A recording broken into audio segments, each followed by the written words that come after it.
Selamat datang di kabar dari sisi dalam. Hari ini kami melaporkan situasi batin nasional, di mana masih banyak cahaya padam sebelum sempat dinyalakan. Laporan terbaru menunjukkan sebagian orang terus sibuk membawa obor keluar, sambil lupa menyalakan lilin kecil di dalam dadanya sendiri.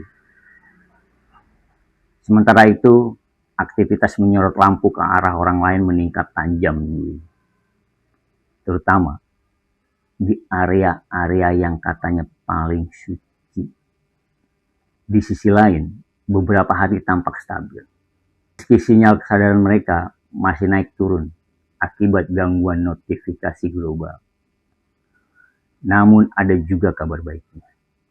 Di beberapa jiwa yang tenang, cahaya kecil mulai menyala lagi. Meski tanpa panggung, tanpa sorot, tanpa pengakuan. Mungkin disitulah cahaya sebenarnya mulai bekerja. Demikianlah sekilas info. Oke, kita mulai dengan tema kabar dari sisi dalam. Sibuk mencerahkan dunia, tapi lupa menyalakan dirinya. Ada yang sibuk menyalakan lampu di luar dirinya, menyalakan kata, menyalakan nasihat, menyalakan opini, seolah dunia akan gelap tanpa suaranya. Tapi di antara semua cahaya yang ia sebarkan, ada satu yang perlahan meredup, cahaya di dalam dirinya sendiri. Apakah kita berada di zaman yang terang, tapi tak selalu bercahaya? Semua tampak bersinar, tapi banyak yang tak tahu dari mana cahaya itu datang. Banyak orang berlomba menjadi lentera bagi orang lain. Namun, lupa bahwa lentera yang padam tak bisa menerangi siapapun. Ada cahaya di dalam diri sebagian orang, tapi banyak yang berjalan dalam gelap. Karena sibuk menyorotkan lentera ke orang lain, sibuk mengkoreksi dunia, tapi tak sempat menatap batinnya sendiri. Dan lucunya, semakin redup cahayanya di dalam, semakin keras suara yang keluar. Semakin gelap hatinya, semakin terang ia ingin terlihat di mata orang lain.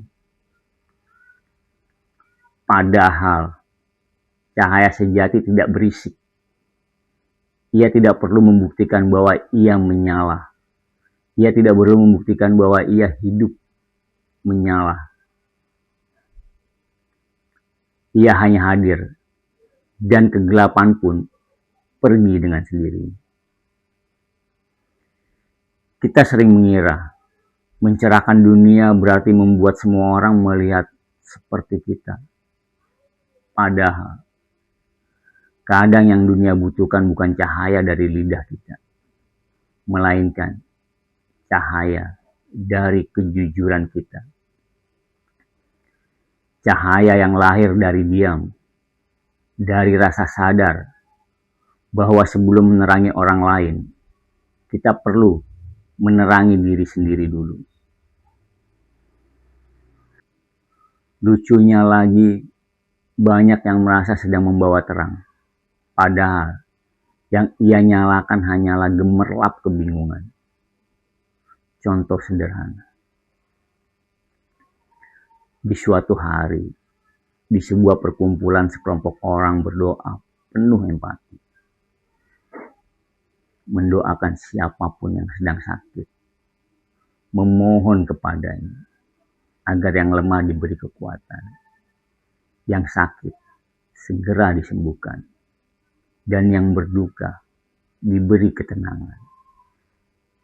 Namun, di hari lain, di tempat yang sama, mereka berkumpul memainkan alat musik pujian, menyanyikan irama yang mereka sebut ibadah, tanpa sempat berpikir, mungkin di rumah sekitar ada seseorang yang sedang beristirahat dalam sakit, yang baru saja kemarin mereka doakan dengan sungguh-sungguh.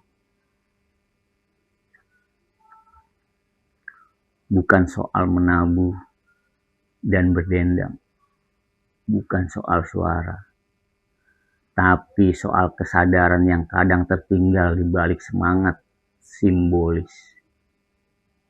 Bayangkan, kalau peristiwa tersebut kita tayangkan dalam satu layer secara bersamaan, keanehannya pasti terasa. Tapi itu tidak perlu dilakukan karena kita diberi nalar kepekaan untuk berpikir. Kegiatan yang semestinya menghadirkan ketenangan malah kehilangan makna karena lupa membaca keadaan. Ironinya, niat baik tidak selalu disertai kepekaan. Kadang, kebaikan yang dilakukan tanpa kesadaran hanya menjadi pantulan kebisingan yang dibungkus kesolehan. Entah apa niat sejatinya. Ada yang berpikir bahwa kegelapan adalah musuh. Padahal, gelap seringkali adalah guru. Ia mengajarkan kita untuk menemukan nyala sejati. Nyala yang tidak tergantung pada pujian, tidak tergantung pada sorotan, tapi bersumber dari kedalaman diri yang tenang. Mungkin itu sebabnya banyak orang merasa letih, tampangnya kusut, meski hidupnya penuh cahaya buatan, membuat dirinya seolah-olah bercahaya. Karena ia terus menyalakan lampu untuk orang lain, tanpa pernah memeriksa sumbu lampu di dalam dirinya sendiri. Cahaya luar bisa menipu, tapi cahaya yang ada di dalam tak pernah berdusta. Ia tak bisa dimanipulasi oleh kata-kata indah. Ia hanya tumbuh dari kejujuran dan kesadaran. Suatu saat, ketika ia berhenti mencari cahaya di luar dan mulai menatap ke dalam, ia akan tahu terang itu tidak pernah pergi. Ia hanya tertutup oleh kebisingan ego. Dan mungkin disitulah arti menyalakan diri, bukan dengan banyak bicara, tapi dengan keberanian untuk menyadari gelap yang kita miliki. Mengakui bahwa kita belum seutuhnya terang, tapi juga tidak sepenuhnya gelap. Kita hanya manusia yang sedang belajar menyalakan pelita di tengah bayangan. Sebab terang sejati bukan hasil sorotan, melainkan hasil temuan, hasil perjalanan. Dan yang paling indah dari semua cahaya adalah ketika seseorang menemukan bahwa ia tak perlu lagi menjadi lentera bagi siapapun. Karena cahayanya cukup untuk menuntun langkahnya sendiri dan secara tidak langsung menjadi cahaya buat orang lain. Akhirnya, sikap laku menjadi teladan yang nyata tanpa perlu dibuat-buat. Demikianlah. Terima kasih sudah bersama sampai selesai. Seperti biasa kita unjuk kopinya.